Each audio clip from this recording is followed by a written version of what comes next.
The Black community suffers from the worst health disparities. The Minister of Wellness Ministries is the only pro-Black Bible-based health ministry of its kind. We teach biblical health principles that can eradicate obesity and disease. We have everything you need to feel better than you've ever felt in your life. Act now to get your biblical health ebook and DVD, both for free.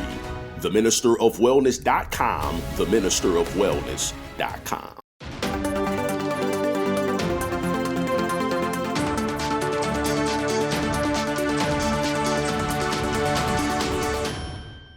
The world's most fertile woman with 44 children from Africa is going viral.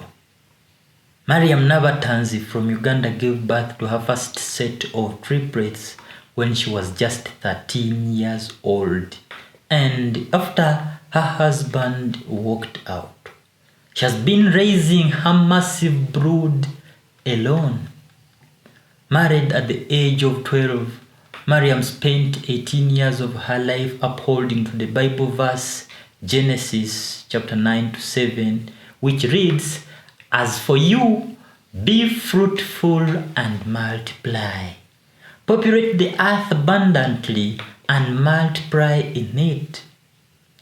Nicknamed Nalongo Muzalavana to mean the twin mother that produces quadruplets, Mariam is reported to have given birth to 6 sets of twins, 4 sets of triplets, 3 sets of quadruplets, including a few single births. 38 children are said to be alive out of the 44. Most of them are living with her at their family house. 10 are girls and the rest are boys. The oldest is a set of triplets said to be around 25 years old, while the youngest is around 5 years. At the time of making this video, she has about 10 grandchildren. Mariam encountered being beaten almost every day by her husband. Married into a polygamous family, she would have to always take care of her co-wives' children wherever they were not there. My husband was polygamous with many children from his past relationships that I had to take care of because their mothers were scattered all over. He was also violent and would beat me at any opportunity he got, even when I suggested an idea that he didn't like. Sometimes he could beat me even when I was sick or when I was pregnant, she said. In 1994, Mariam began the journey to motherhood with a set of triplets. 2 years later, a set of quadruplets, and so on. The babies just kept coming. Surprisingly, she didn't find the rate at which he was procreating strange because it is a genetic issue in her family. My father gave birth to 44 children with different women, and these all came in quadruplets, twins, and triplets, she said. Now she and all her kids have no choice but to live in an appealingly crumpled condition in just 4 tiny houses made from cement bricks and corrugated. A doctor warned the mother that birth control, like pills, could cause her problems because she had unusually large ovaries, and that any encounters to try to stop giving birth could turn the ovaries into fibroids. So after her first set of triplets, the babies continued coming.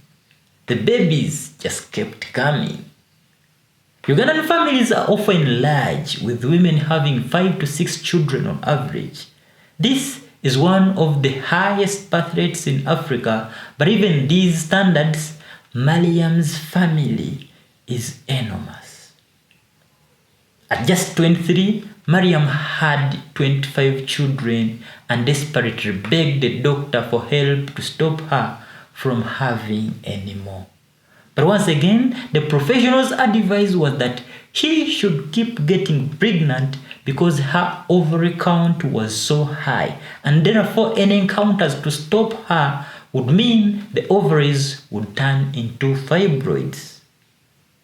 Mariam's final pregnancy 4 years ago ended in tragedy when she gave birth to her sixth set of twins.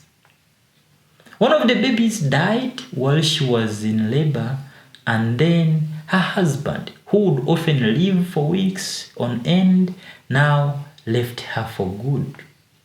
His name is now cast in the family. Mariam said, "I have grown up in tears. My man has passed me through a lot of suffering. All my life has been spent looking after my children and working to earn some money."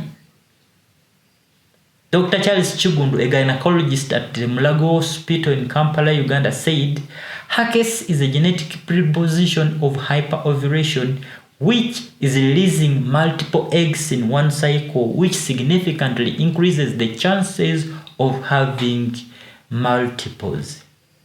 She works as a hairdresser, an event decorator, and collects and sells scrap metals in order to put food on the table for her children. Mariam also brews her own local gin to sell and also makes herbal medicine like the medicine we found her showering the young one in.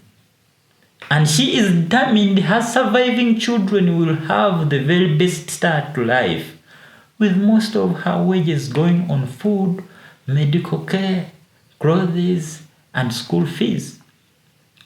Despite Mariam's best efforts, one of her children, Ivan Chibuka, had to quit school to help raise the family. The 23-year-old said, "Mom is overwhelmed. The work is closing her. We help her where we can, like in cooking and washing, but she still carries the whole burden for the family. I feel for her." Even Mariam's early years were filled with heartbreaks, agony, and suffering. Her mom walked out on her, her father, and her 5 brothers and sisters just 3 days after she gave birth to Mariam. Her father remarried, and Mariam's stepmother poisoned her older siblings by mixing cut glass in with their food. They all died. They all died. A visit to a relative meant Mariam escaped with her life. She said, "I was 7 years old then, too young to even understand what death actually meant. I was told by relatives what had happened." The scars of her ordeal meant Mariam was desperate for a family of her own to love, although she admits she only ever wanted 6 children.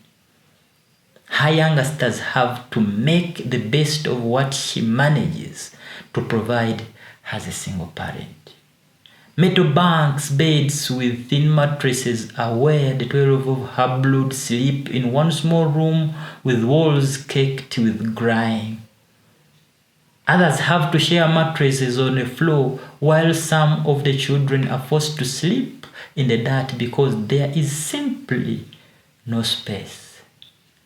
Everyone piles in to help with chores like cooking and cleaning, while the older children look after the young siblings.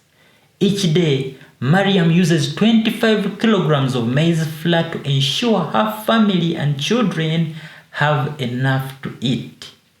She said, "I started taking on adult responsibilities at an early stage. I have not had joy, I think, since I was born." Because of a popular African proverb that says, "A stick is straightened while still young," Mariam's main hope for her children is that they will be happy and will get a proper education, not like her who even never got a chance to step into a school's compound. And indeed, they are happy and positive regardless. Take a look at what happens at her home. My name is Osie The Born Child. Please don't forget to subscribe to Africa Diaspora News channel and also to my channel Osie The Born Child.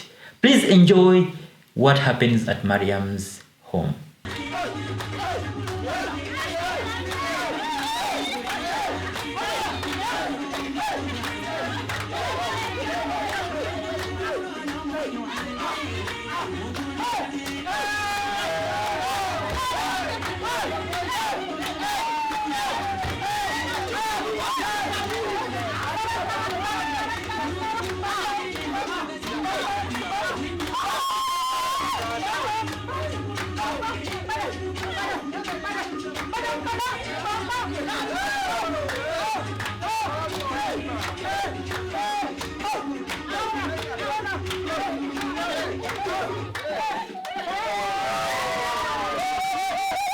Living in America as a black person, you recognize there is one set of laws for you and one set of laws for those, especially in the white community. In our book, Passive Aggressive Racism in the System of White Supremacy, I take you through times in my life when I first started noticing white supremacy. We teach you how to recognize it, identify it, and also counter it in our book. This book is a beginner's course for those that are just starting to wake up and open their eyes to see the system of white supremacy. As a black American person, you must understand this system because this system is life or death to you. How you handle it, how you deal with it, it can affect your mental health if you don't understand this system. Pick up our book, Passive Aggressive Racism, the System of White Supremacy, today on Amazon.